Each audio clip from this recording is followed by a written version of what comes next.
voices have been heard, and we've been able to do some justice to changing the narrative, right? Changing the narrative, especially when it gets to matters that concern, the Nigerian experience, right? That is it, and that is that for that, right? I'll just very quickly, based on a little bit of technical glitch, very quickly, go on this very short break. We've been trying to deal with it, but we'll fix it in a short break. Don't go away.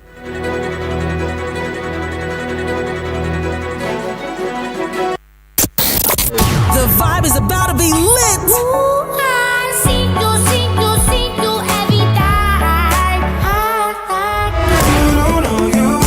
Don't you just love good music?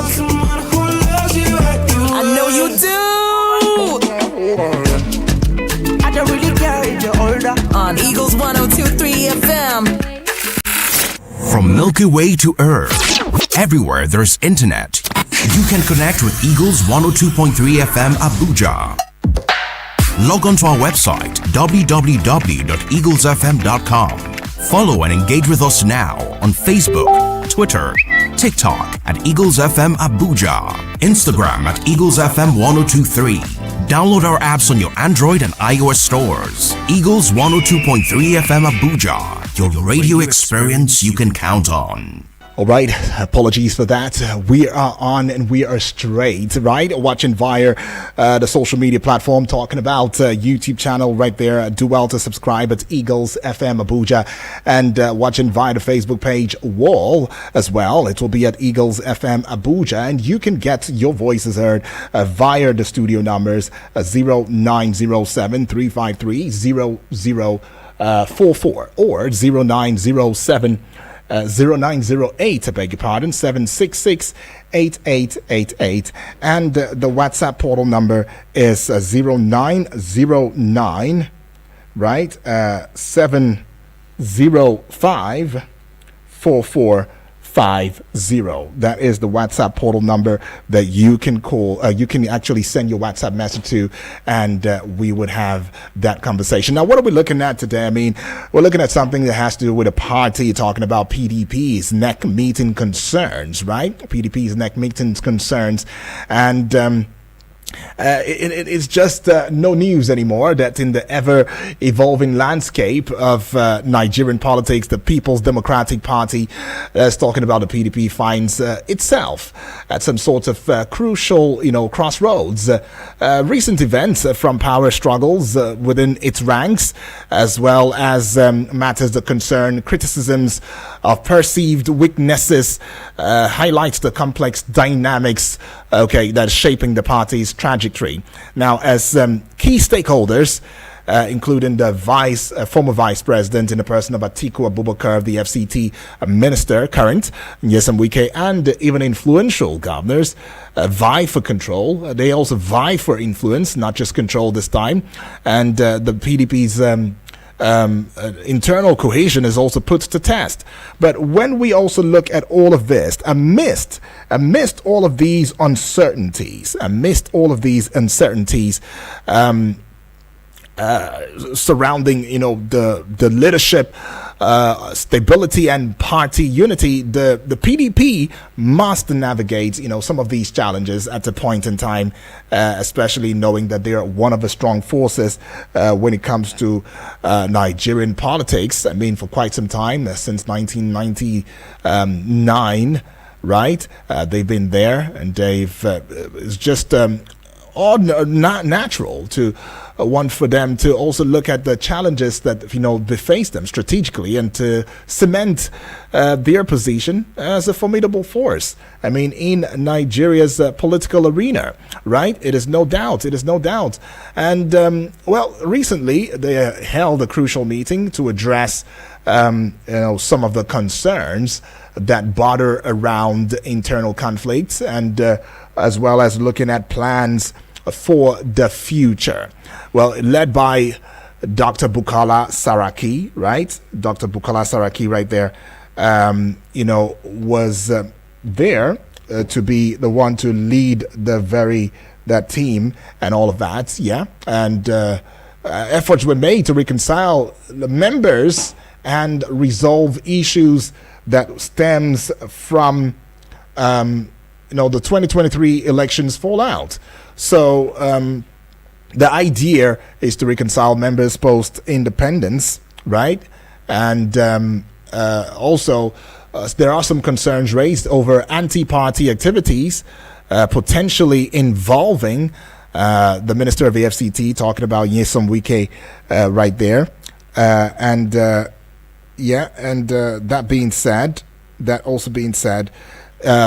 are also other concerns about leadership uncertainty, as the issue of the acting national chairman's position also remains somewhat unresolved, even though I understand that Damagon has been upheld as it stands. Well, the North Central Zone advocates for a say in nominating the next national chairman, and public image of the PDP, of course, at stake due to the Gerald Okachi is going to be joining us in the discourse so that we can have a robust conversation, right? That being said, he's a human rights activist, a public affairs commentator, and social analyst, right? So we would give him a dial and have his voice heard. But then let's just also very quickly bring to you some of the intrigue at the PDP NEC meeting. I mean, the PDP's Executive Committee NEC meeting was marked by some power struggles among key stakeholders, including former Vice President Abubakar Atiku, FCT Minister Nyesom Wike, and influential governors. Governors who particularly, especially those in their second terms, are vying for control of the party ahead of the 2027 general elections, and conflicting interest between the Atiku and Wike camps alongside the ambitions of governors have also created uncertainty within the party. And it seems as though the PDP's National Caucus approved the continuation of Ilya Umar Damagum as the acting national chairman, which aligns with the wishes of Nyesom Wike. And criticisms arose over Wike's attendance, right? Criticisms arose over Wike's attendance, on the matter as it stands. But we'll be having, joined by two guests, basically. But basically, let's start with our guest in the person of Comrade Kachi right there, who is indeed going to bring some thoughts in the conversation in a short bit, right? And then there's also the concern of a rep member, a House of Representative member, who has come out to criticizing the PDP as it stands over allowing for Nyesom Wike, whom he tags an APC government official, to attend their national caucus meeting. He's in the person of Ikenga Ugochinyere. He's criticized the PDP for allowing Nyesom Wike, an APC government official, to attend their national caucus meeting. Now, he questioned the party's readiness to seize power in 2027, citing perceived weaknesses in handling intra-party dynamics. Right, that is what he cited as the concern. And I don't know, for some had begun to say that, criticize as well, that Nyesom Wike, who happens to be the governor of the FCT minister, rather, right, does not have or lacks the moral agreement to attend such meetings. And it's not just Comrade Ikenga Ugochinyere saying this, and quite a number of other persons, also believe this to be true. But it seems as though we are getting a bit tough time connecting with right about now, and we would get that conversation going in a short bit. So that being said, there are concerns that the politics that we play in Nigeria is one where people only align when their interest being looked into, and then suddenly when they feel as though they have a fallout with the party where they are, they cross-carpet. They talk about cross-carpeting as not being a new talk within the Nigerian, political system. But let's get joined by Engineer Honorable Chinedum Lekwachi. Good morning to you, Engineer. Good morning. Yes, thank you for having me. That's today. right. Feels good to have you indeed. Well, Engineer, let's go straight into it. I mean, so far it seems as though there has been an upholding within the ranks of the PDP to have Ilya Damagum as the national chairman of the party, and there have been also some concerns from a former a House of Representative member who's in the person of Ikenga Ugo Chinyere, criticizing the PDP for allowing Nyesom Wike, who he terms an APC government official, to attend the national caucus meeting. For you, do you think that the party systems in Nigeria, considering what is going on within the ranks of the PDP, are indeed getting it rightly in terms of what they stand for, especially individuals in the party? Are they really aligning to the structure of what the party system should be in Nigeria? Thank you.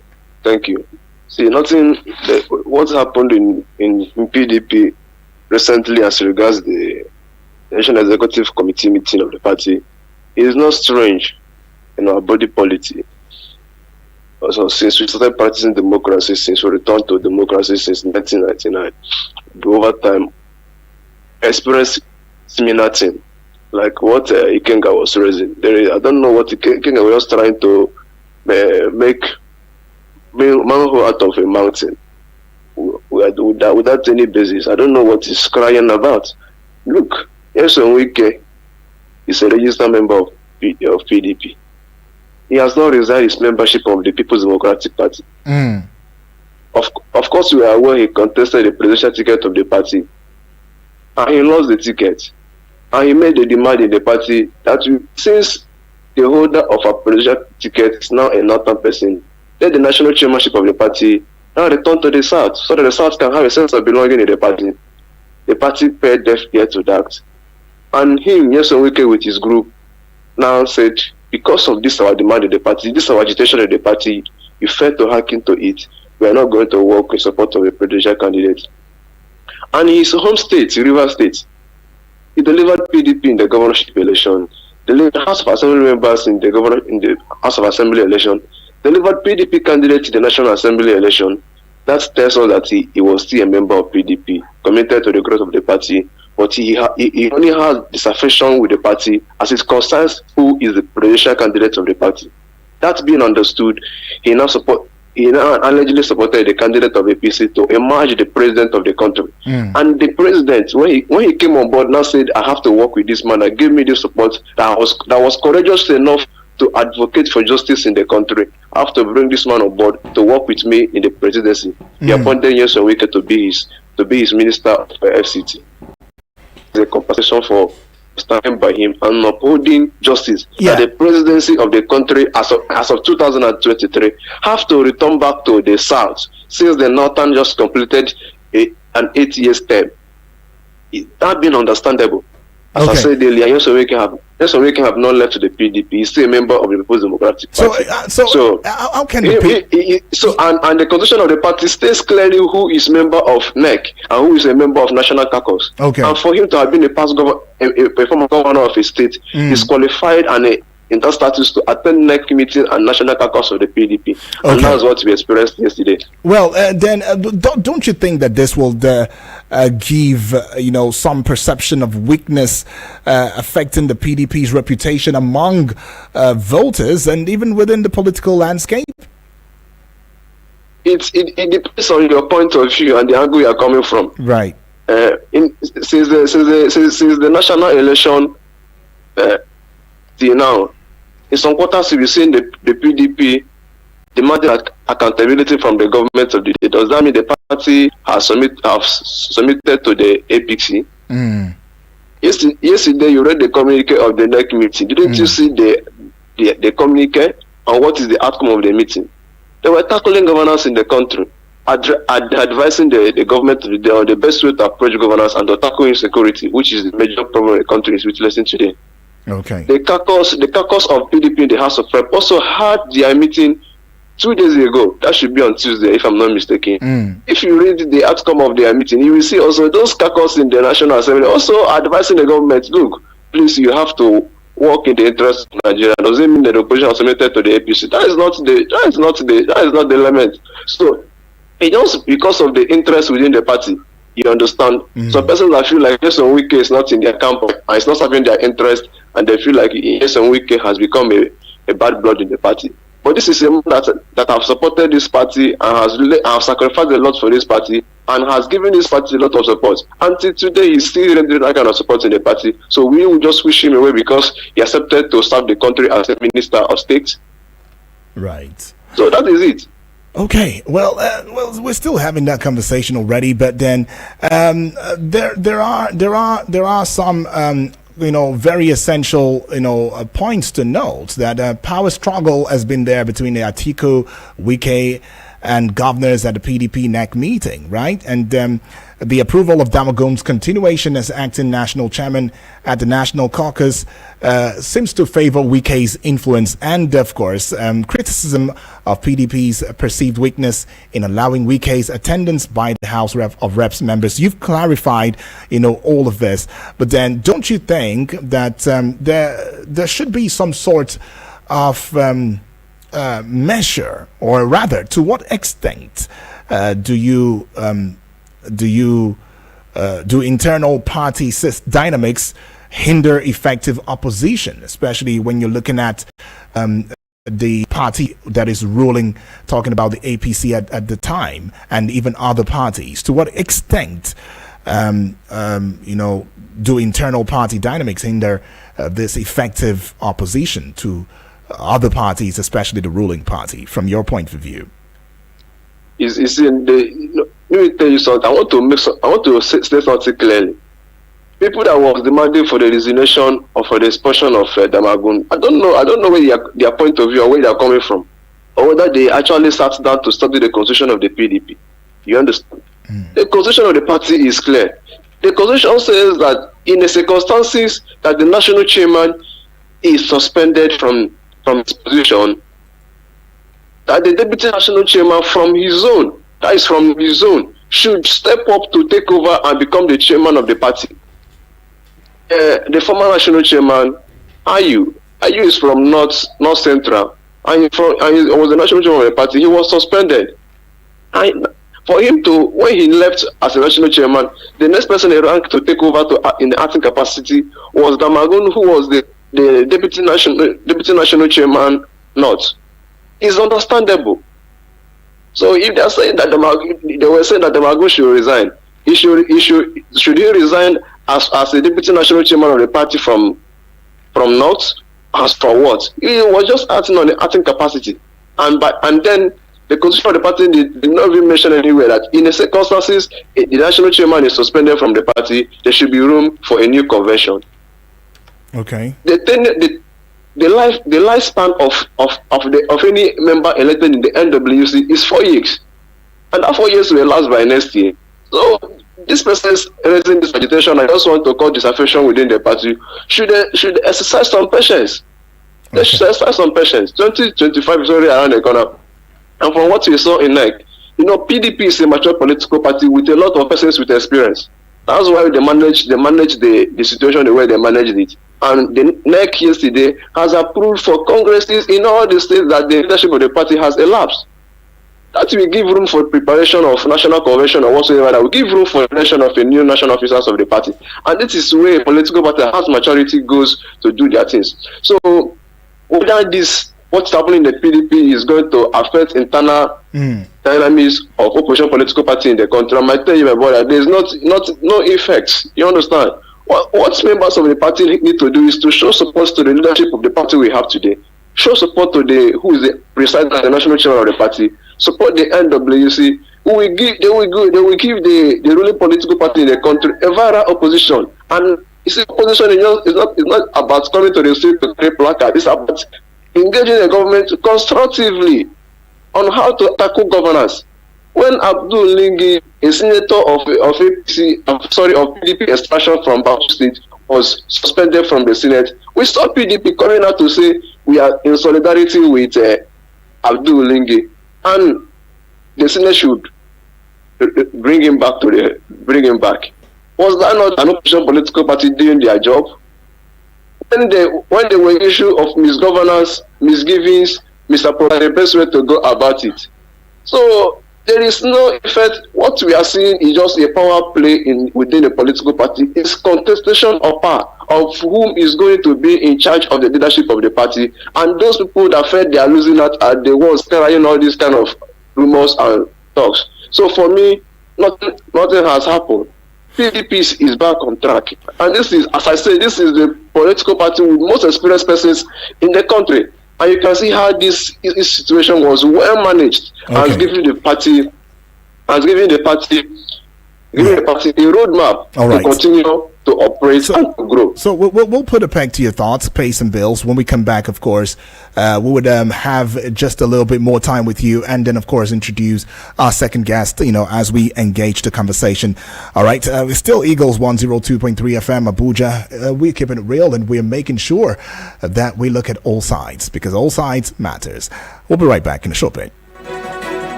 Eagles 102.3 Abuja.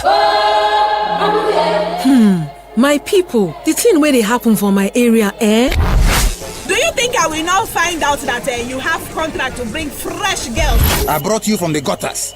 Who gave you all the connects? MDG, who? Without me, you would have been nobody. But Join Media Coalition and Awareness to Halt Human Trafficking, MICAT, on I Wish I Knew radio drama every Saturday at 10 a.m. Let us join hands and kick human trafficking out of our communities. I Wish I Knew radio drama, brought to you by MICAT in partnership with the National Agency for Prohibition of Trafficking in Persons, NAPTIP, and funded by the Danish Embassy, Abuja. Eagles 102.3 Abuja.